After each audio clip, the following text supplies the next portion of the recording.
বিসমিল্লাহির রহমানির রহিম।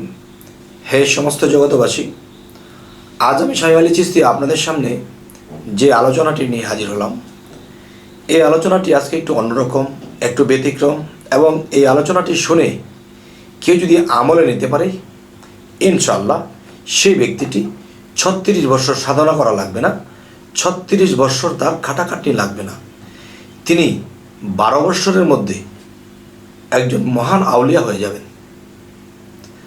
আজকের এই আলোচনাটি অবশ্যই আমরা খেয়াল করে মন দিয়ে শুনব। দেখুন, মানুষ চলার পথে শরীয়তের ইবাদত করছে কেউ, কারণ কোনো একদিন কেউ ডাক দিয়ে তাকে নামাজে দাঁড় করে দিয়েছে, অজু করতেছে, নামাজ পড়তেছে, তার ভালো লাগতেছে, এটাই তাই নিজের মধ্যে সেট করে নিয়েছে।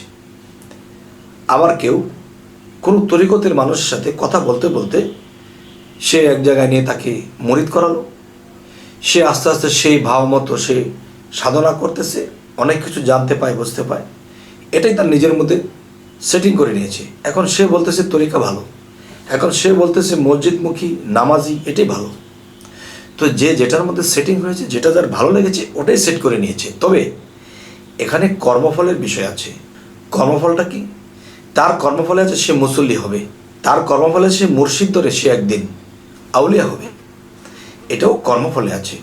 আচ্ছা, তা আজকের যে আলোচনাটি, যে কেউ যদি চায় সে 12 বছরের মধ্যে শুধু আউলিয়া নয়, মহান আউলিয়া হয়ে যাবে। দেখেন, এই পৃথিবীতে আমরা চলছি ফিরছি খাচ্ছি, কিন্তু নিজেকে কন্ট্রোল করতে পারছি না। নিজেকে কন্ট্রোল করতে পারছি না, সেটা কোনটা? সেটা হলো, দেখুন, যে আমরা একদিকে দৃষ্টি দিয়েছি, এটা যদি আমি পেতাম, এটা যদি আমার হতো, একটা 10তলা বিল্ডিং দেখেছি, যেরকম একটা 10তলা বিল্ডিংয়ের মালিক হতাম, সুন্দর একটা নারী, সুন্দরী রূপসী হেঁটে যাচ্ছে, যে এরকম একটা সুন্দর মেয়েকে বিবাহ করতে পারতাম।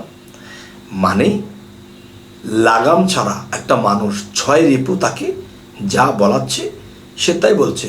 তার বিবেক, তার জ্ঞান, তার মধ্যে যে পবিত্রতা কিছু আছে, এর কথা শুনছে না, মন 6 রিপুর সাথে মিশে এগুলো দেখছে। আর যখন সে আল্লাহর ইবাদতে বসে, তখন এই জিনিসগুলো এসে তাকে ধরে কষে। তখন কি হয়? তখন আবল তাবল জীবন চলতে থাকে। যাই হোক, আজকের যে মূলে আলোচনা সেটি আমি বলবো, যে একজন কামেল মুর্শিদের কাছে একজন ভক্ত গিয়েছে, গিয়ে বলতেছে, বাবা, আমি আপনার কাছে একটা আলোচনা করব, এই আলোচনাটা আমার জন্য খুবই গুরুত্বপূর্ণ। আপনার কাছে হয়তো এরকম আলোচনা এমন গুরুত্ব না, কিন্তু আমার কাছে অনেক গুরুত্ব। সেটা হলো, বাবা, 36 বছর সাধনা করতে পারবো না, বা 24 বছর সাধনা করতে পারবো না। আপনার কাছে এসেছি, আপনি এমন একটা বাক্য, এমন একটা সাধনা দেবেন, যেটা করলে আমি 36 বছরের জায়গায় আমি 12 বছরে আমি আল্লাহর নিকটবর্তী হব, আল্লাহর আউলিয়া যেন হয়ে যেতে পারি। তখন তার মুর্শিদ একটা অট্ট হাসি দিয়ে বলল, বাবা, যা কিছু বলা সহজ, তা তো করা বড় কঠিন। তখন বলল যে, বাবা, যত কঠিনই হোক, 36 বছরের জায়গায় আমি যদি 12 বছরে আল্লাহর আউলিয়া হতে পারি, আউলিয়া হতে পারি, তাহলে যত কঠিনই হোক আমার তা করতে হবে। তখন তার মুর্শিদ তাকে বলল, বাবা শোনো, তুমি আজকের পর থেকে এই নামটা সবসময় জিকির করবে, সবসময় হাঁটা চলা, খাওয়া, ঘুম, নাওয়া, খাওয়া, সবসময় তুমি এই নামটা জপনা করবে। এবং বলে দিলেন, দেখো বাবা, তুমি যদি মহান আউলিয়া হতে চাও, আল্লাহর নিকটবর্তী হতে চাও, তাহলে তুমি আজকে থেকে আমার এই কথাটি মানতে পারবে? হ্যাঁ, বলেন বাবা, পারবো। তখন তার মুর্শিদ বললেন, আজকের পর থেকে একটানা 12 বৎসর কথা বলতে পারবে না, কারোর সাথে না, কোনো বিষয়ে না। 12 বৎসর পর্যন্ত একদম মুখে ব্ল্যাক টিপ, কোনো কথা বলা যাবে না। পারবে? তখন ভক্তটি চিন্তা করতেছে, এ কোন সমস্যা, কথা বলতে পারবো না? হ্যাঁ, তুমি যদি 12 বৎসরের মধ্যে একটা কথা না বলো, তোমাকে কেউ মারতে আসছে, তোমাকে কেউ দৌড়ান দিচ্ছে, তোমাকে কেউ ঠকাচ্ছে, যা হোক, তুমি একটা কথা বলতে পারবে না। তখন সেই ভক্তটি চিন্তায় পড়ে গেল। চিন্তায় পড়ে বলছে, বাবা, যদি আমাকে বলতেন